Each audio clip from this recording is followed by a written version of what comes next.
Join us at Health Talk Desk. Make sure to subscribe, like and share our videos to keep spreading vital thyroid health insights. So ladies and gentlemen, welcome back to Health Talk Desk. This is where we discuss about your thyroid health, and we bring you stories to make you or to let you learn about your thyroid health. So it has taken us like a month before we brought you these stories, and we were out there scouting for guests that will give you stories that are educational, that you would want to listen to, that you would want to learn from them. Na leo tuko na guests. Na huyu guest wetu akona story moto kama pasi. And today we are hosting our show at Muthu Silver Spring Hotel. It is right opposite Doctor's Plaza at Nairobi Hospital. This is an amazing place to be. You do not want to miss what they have. So take a short break. I will show you what they have, so that tomorrow you can come and experience what they have. So welcome, walk with me, see what they have, but we'll be right back after this break. Welcome to Muthu Silver Springs Hotel, nestled in the heart of Nairobi's bustling Hurlingham neighborhood. Discover a sanctuary where luxury meets comfort, where every detail is tailored to elevate your experience. Unwind with a crafted cocktail at our elegant bar, or savor a freshly brewed cup of coffee at our cozy coffee house. And when it's time to tantalize your taste buds, our diverse restaurants offer a culinary journey like no other. Whether you're here for business or leisure, our 12 versatile meeting spaces and exquisite dining options cater to your every need.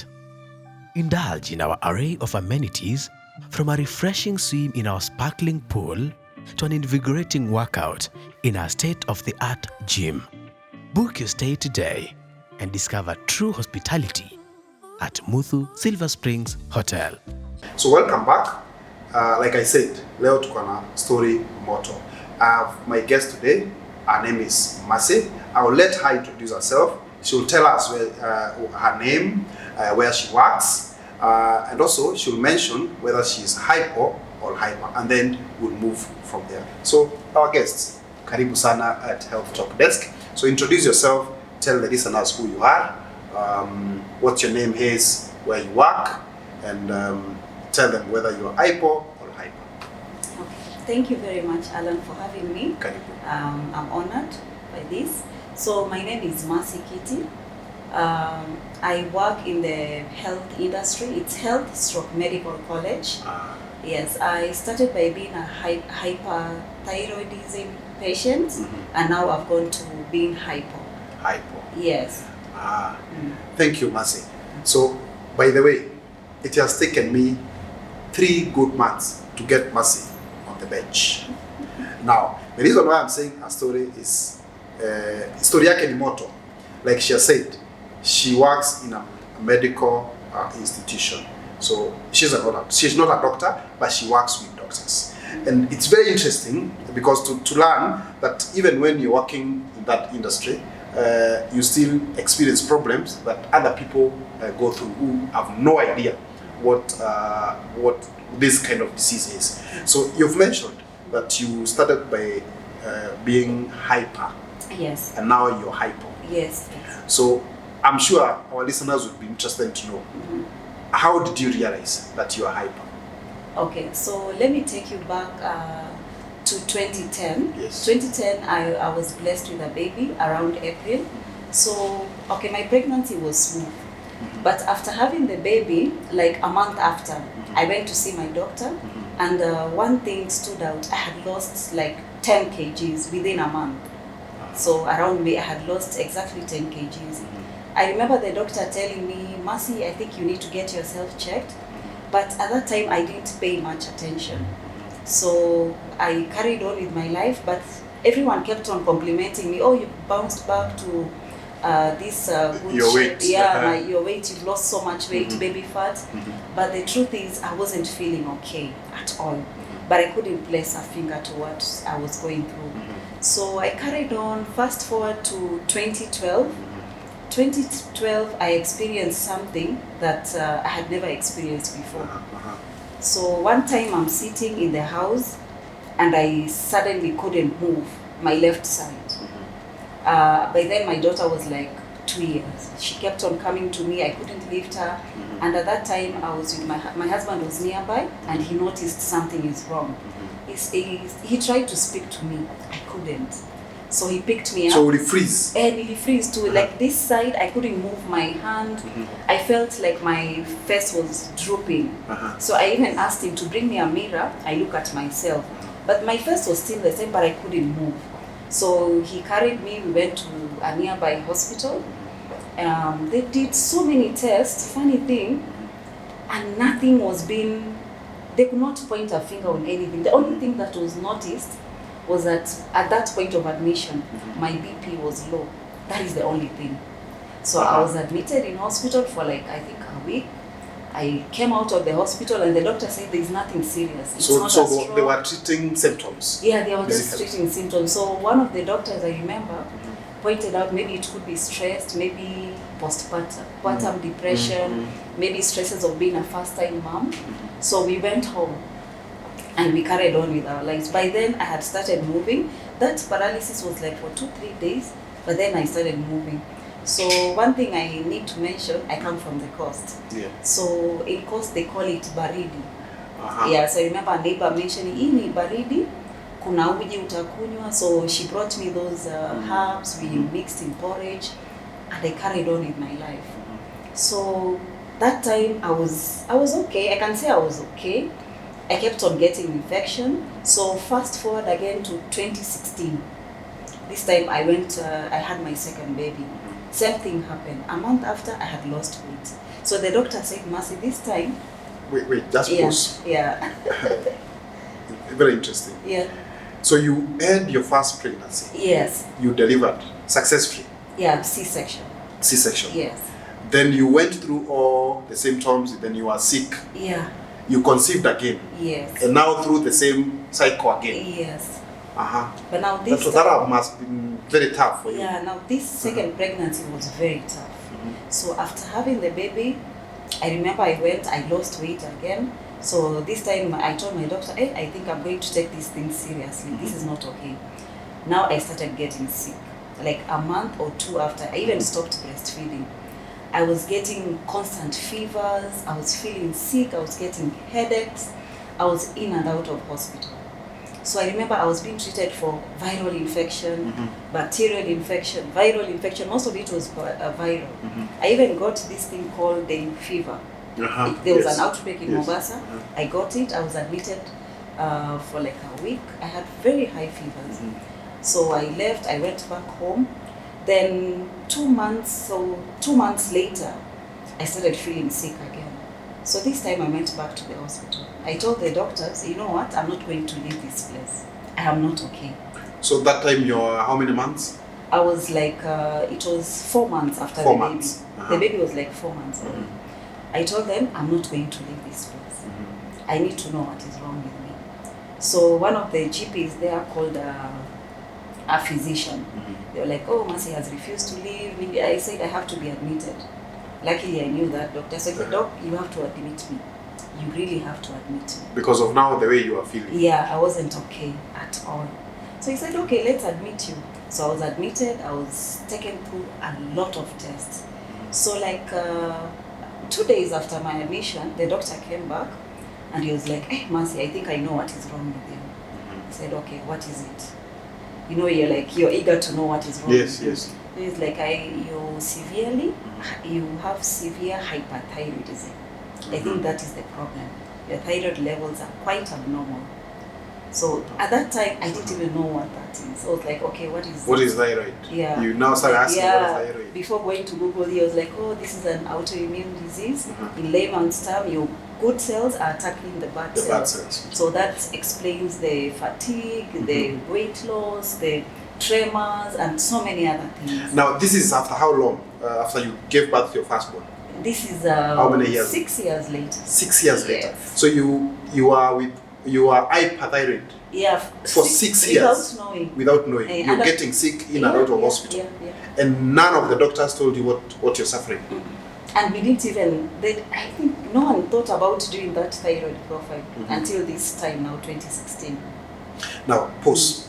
I want to talk to anyone who is watching us today, if you have gone to the hospital for more than 3-4 times and no doctor is telling you exactly where you're sick, but in yourself you're feeling that you're sick, this is the time to go and have your thyroid profile checked.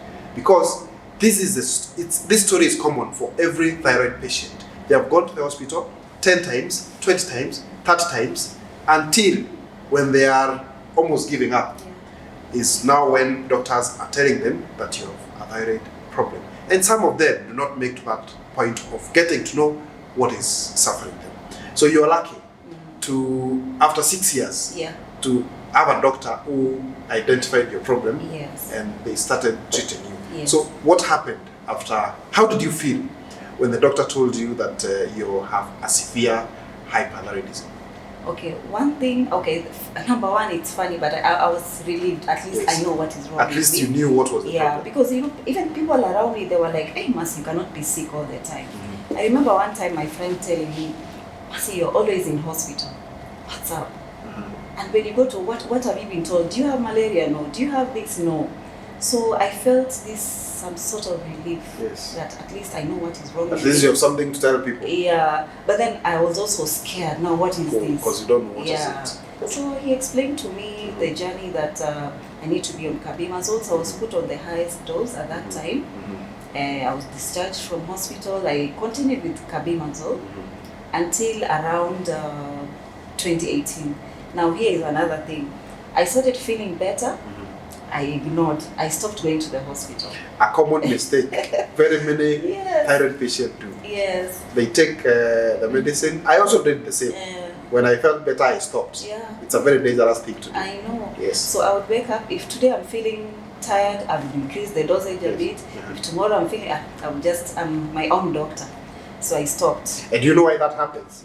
It's because number one, when you have a thyroid problem, you cannot point out and say, naumwa mahali fulani. I mean, you don't have a headache, you don't have stomach problems. If they're there, they come and they disappear.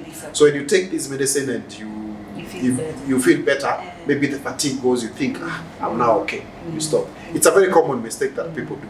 And I think it's one of the reasons that's why we started this channel, just to make sure we educate people and tell other people patients' experiences so that they can learn from them. Yes. So proceed. So after that, I stopped doing that. So 2018, I moved cities. Now I moved to Nairobi now. So when I moved here, I started seeing a different physician. Now with it, I had taken carbimazole for quite some time, and you can't take more than 18 months.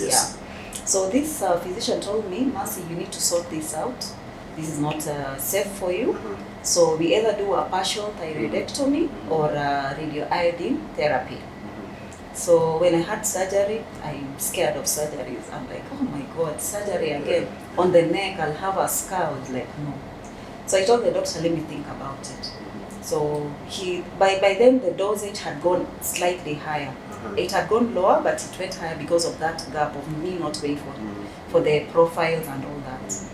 So I went on around 2021. I changed physicians again, now with my current employer.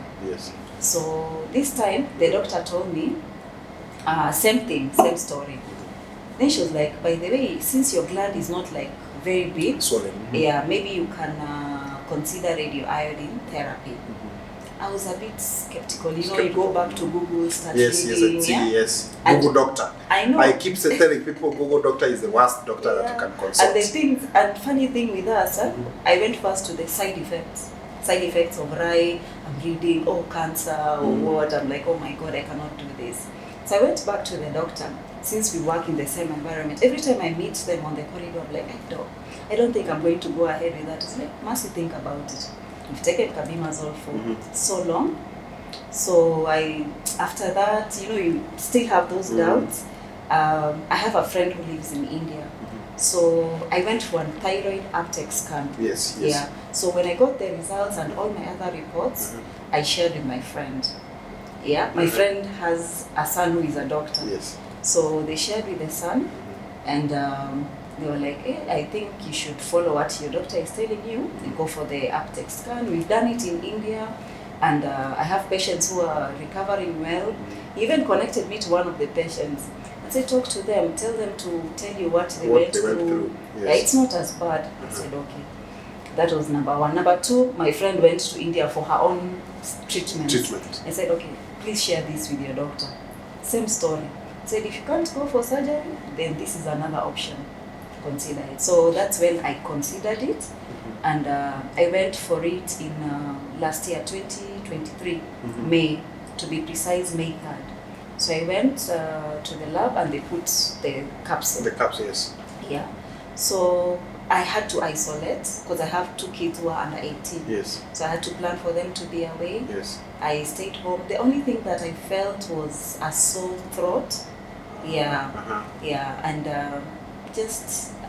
my salivary glands kept on drying.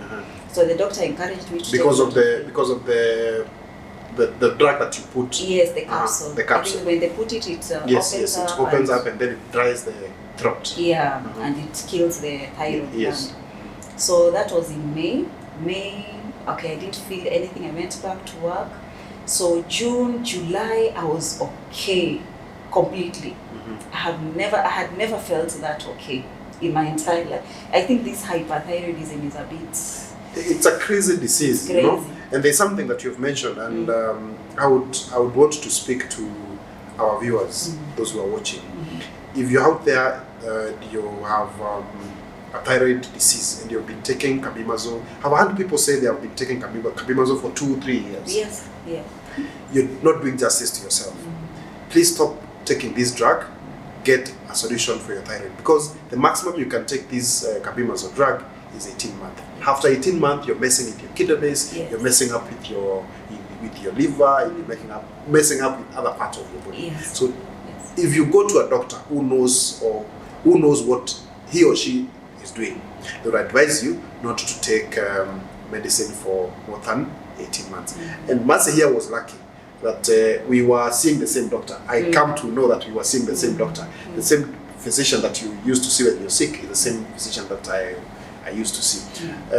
And you are advised correctly not to take medicine for more than 18 months. Yes. So tell us, all this time that you are taking carbimazole, you're doing the radioiodine, you are still expectant, right? No. That was way after my kids, my 2 kids. My last kid was in 2016. No, when you admitted, were you still expectant? No. Or you had delivered? No, I had delivered. It was 4 months successfully. post. Yes. Okay. Yes. Then you are lucky, because many patients with hypothyroidism, they actually do not conceive. Yeah, because remember, it tampers with your productives. Yeah. Just before my kids, I didn't know what I was suffering, so I was not on any medication. I started medication after my kids. After your kids? Yes, in 2016. That's when I started the carbimazole. Yeah. Okay. But looking back is when I realized I had this thing from way back. But you didn't know what was it. You didn't know. Yeah. And have you done thyroid profile test to your kids? No. Have you thought of that? No, I've never It is important. As a thyroid patient mom, there's a possibility that you could give birth to a kid who has the same problem. Okay. And sometimes, even on normal occasions, people give birth to patients with thyroid disorders. That's why you find in other countries, like in USA, when a kid is born, the first test the doctors do is to check their thyroid levels. In Kenya, what doctors do is to check the blood group, so that you know your kid is positive or negative. Yeah. But in these other developed countries, they check the kid thyroid profile, just to make sure if you have this problem, it's arrested early enough, and you now start your treatment. So it is important even for you, since you gave birth to these kids when you had that problem, they could be having. And I'm saying they could be having, it's not a must. They could be okay, they could not be okay. And you may not know right now because they're still very young. Yeah. But if you arrest that issue right now and they start treatment, then you'll help them not to go through what you went through. Yes. Now, when you did your drug the RI, and you felt good, so what happened from there? Despite me, shame on me, despite me being in the hospital, I didn't even check my thyroid profile. After that? Yeah, I didn't go. I was supposed to do it. Oh no, I did it after a month. I was supposed to do it the next month. Mercy, I never did it. I just carried on. I was okay. I kept on. Because you felt now umepona. On top of the world, I can work the whole day. I can do everything. Things that I never used to do. Even my friends make fun of me. They know Mercy sleeps by 6:37. Mercy say, hey, they see me online. They're like, hey, you're still awake. I'm like, hey, I got healed. I'm okay. So I didn't do that. So come August last year, I experienced something that I've never seen. Last year? Yeah, last year. Now that was 3 months post the radioiodine therapy. So it happened one time I was sitting in a training. I had a training session for the doctors. So I was in the training room and I felt like I'm not okay. You know the way you feel like you're not okay? Yeah, so I just stood up, told one of my colleagues, hey, carry on. Let me walk across to the hospital. I need to see a doctor. So I went to the endocrine clinic. As usual, the clinic was packed. No physician is available. But something told me to ask one of the nurses to check my vitals. So they all know me. So they're like, Mercy, come. So I sat there. She checked my vitals. I think she checked my BP. That monitor was facing her. So I couldn't really read. Then she was like, hey, Mercy, can you relax? Are you okay? Have you been running? What have you been doing? I'm like, okay, calling what's up. He said, you've never had high blood pressure? I'm like, no, I've never had any problems with my pressure. Apart from that time I told you I got that and the BP was a bit low, not so low. So I said, hey, Mercy, your BP is on the higher side. Just relax. I'll come and check you again. So she gave me a few minutes. Checked again. It was still high. She said, you can't leave. Despite the clinic being full, see the doctor. The good thing about working in a hospital. You know, yes. Yeah, so the doctor saw me immediately and he acted so fast. He sent me for an ECG just to check everything is normal and so many other tests. By that time, I wasn't okay. Even walking was a problem. I couldn't feel my legs well. I was just feeling sick. So he told me, let's do your ECG. If it's a bit abnormal, then we'll have to admit you. Otherwise, you go home. So we did the ECG. Thank God it came out normal. So he told me you can go home. I couldn't even drive because I couldn't even. Yes. So I took a cab, went home. The next day, took a cab back to the hospital. And when I came, I think some results were not with the doctor. I went very early. So. But after like a few minutes, the doctor called me and said, hey, Mercy, I need to see you urgently. I said, But the whole night you slept well? I wasn't okay. Or you were not okay? I was not okay. He just gave me some painkillers. I was not okay. So he said, Mercy, you are severely hypo. Now from hyper to hypo? Yeah, hypo. Now it was bad, like severe. He was like, Mercy, I need you to stop everything. You need to be on bed rest. These levels are very bad, yeah. So he put me on the highest level of levothyroxine, 150. Yeah, 150. And I was put on bed rest for like 10 days. So after that, now, that was just last year, August. So I've been on and off, checking my levels here and every month. So yeah. When you did your RI and you felt you're healed, did the doctor advise you to keep checking your levels? Yes, I was supposed to. But you didn't? I did for only 1 month. And you stopped? Yeah, so I did only, so it was in May, I did in June. July, I didn't. Actually, I can say I forgot. So August, when I started feeling sick, that's the time I checked again. And funny enough, every guest I have in this show, it's a common story. They keep saying after my surgery or after my RI or whichever treatment they took, they were advised to keep taking tests, and they never do it because sometimes you feel you're okay. So if again you're watching us and you are that person who has been advised to keep checking your levels and you're ignoring what the doctor is telling you, I think it's the right time. You've heard Mercy's story, you've heard what she did to herself, so please go wake up from that seat, go get your levels checked, you save her life, you save your life. Mercy, I'm interested to know, even before we go to you now turning from hyper to hypo, I know there are other symptoms that are related to hyper, which people think that these are common things. And I keep telling my friends, ukiona kila mtu ako na hasira, usiassume ni Meru. Yeah. You know? True.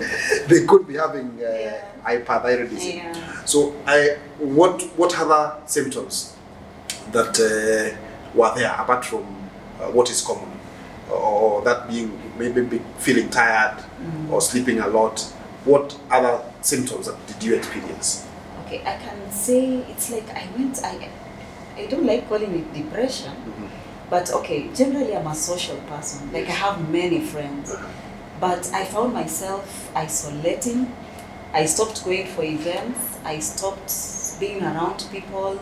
And I remember one of my close friends had the guts to tell me, Mercy, I think nowadays you need to take things slowly. Like you're very moody. Like something, I would have those outbursts. Mood swing. Uncalled for. Like we would be having a discussion, then I just flip and I walk out. So that is one thing that really, I struggled with that. Yes. And how was it? Did your hyperthyroidism affect your relationship with your spouse in any way? Yes. Before my husband knew about it, you thought you've become a drama queen? No. First, I remember one time after this second baby, we were going up the stairs, and I was like, "Hey, hold the baby." I'm sorry. He said, "Hey, Mercy, you're too lazy now. You need to take a walk or do something." I'm sure you're okay. You need to do something. And we used to live in a very humid place, so he was like, "Hey, this heat, I think you're used to it. This is your home. You should get used to it." I was like, "No, I need an AC." But I thank God he was supportive. He helped. Especially when you are hyper, you become very sensitive to heat. Yeah, I remember that time he went and looked for an AC. He had it installed so that I could sleep well. Yes. Yeah, but after he learned what I was going through, he's been very supportive, very. But before then, he couldn't understand. Like on Sundays, I'm supposed to make maybe lunch. Like, okay, guys, let's order something. I'm so tired. Yeah, I can't. Hey, Mercy, you've been sleeping the whole day. You woke up at 10. You want to sleep at lunchtime. How long are you going to sleep? Yeah, I think that I struggled with a lot. Yeah. Wow. Yeah. So, guys, you've heard for yourself. We'll take a short break, and we'll be right back after this. Join us at Health Talk Desk. Make sure to subscribe, like and share our videos to keep spreading vital thyroid health insights. So yes, again, welcome back to the second part of our interview. We are happy that you're still watching us, and we encourage that you watch, share, subscribe, like, and make sure you pay mtu the link to subscribe so that we can help us create awareness about thyroid disease. So Mercy, after you now realize that you are hypo, and the doctor told you need to take rest. Yes. What was your reaction to that? And how did you now manage the hypo from hyper? Okay, my first reaction was fear, because I was like, hey, I didn't take care of myself. Did I make the right thing going for this procedure? But I took it, after thinking about it, I took it positively. I took a lot of rest, and after that I felt better. So what I've been doing with this hypo, since I'm in that environment, every time I get an opportunity, I pop into the doctor's office, I explain how I'm feeling. I've been checking my levels religiously. And one thing I can say, the difference between, I think hyper was very difficult. The symptoms were too many. Yeah, I even forgot to mention, there's a time I got seizures. Yeah. What? Yeah. And in fact, I forgot to mention this. I didn't know about it. It's my husband who told me. I was in bed, and he told me I felt like you trembling. And when he looked at me, it's like I was getting a seizure, but I don't remember. Like I woke up feeling okay. But I remember before sleeping, I got a headache, then that. So I can say the symptoms that I got when I was hyper were difficult. The headaches, the tiredness, the tremors, the mood swings, the heat intolerance. It was crazy. Hypo also has its own challenges. And for me, I can say this way, like when it's that time of the month, it's a bit difficult. There's mind fog, like multitasking is a big problem right now. But yeah, I'm taking it a day at a time. I have good days, I have bad days, and one thing I thank God for is the people, my family, my friends, they're all very supportive. When they call me and they feel like, oh, today I want to rest, they will give me that space. Yeah. Now, kuna mtu nataka tusaidie mahali. I want you to tell us when you are hyper, or when you are hyper, yes, hyper. What was your feeding? How was your feeding behavior? How many times do you used to eat in a day? I used to eat a lot. Like how many times? Sometimes I would lose count, but I was losing weight. Remember? You unakula na lose weight. Hata mimi nimekonda hivi, but nilikuwa nimekonda zaidi.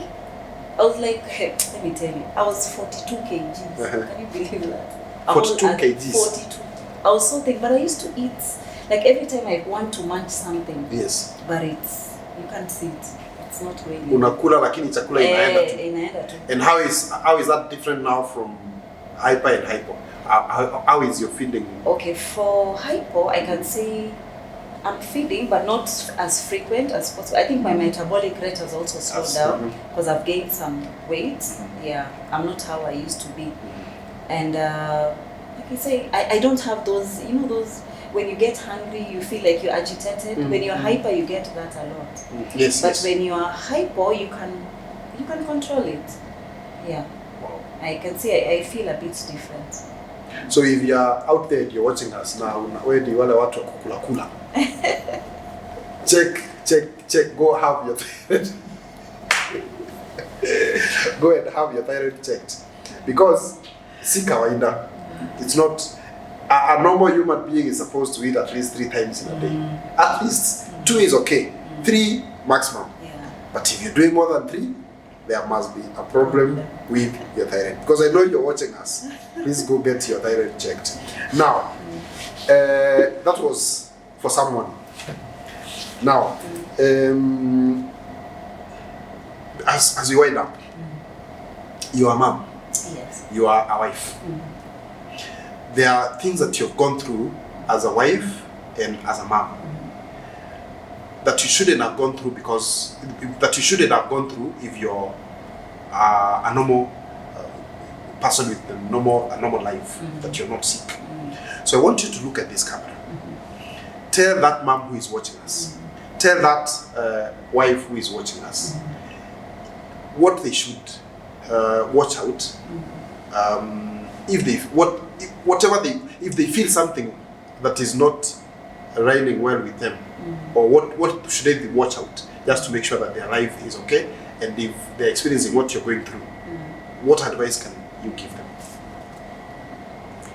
Okay, so for my fellow moms, my fellow wives, one thing, as Africans, we like saying ati ni kujikaza nini usijikaze. If you're not feeling well, you're not feeling well.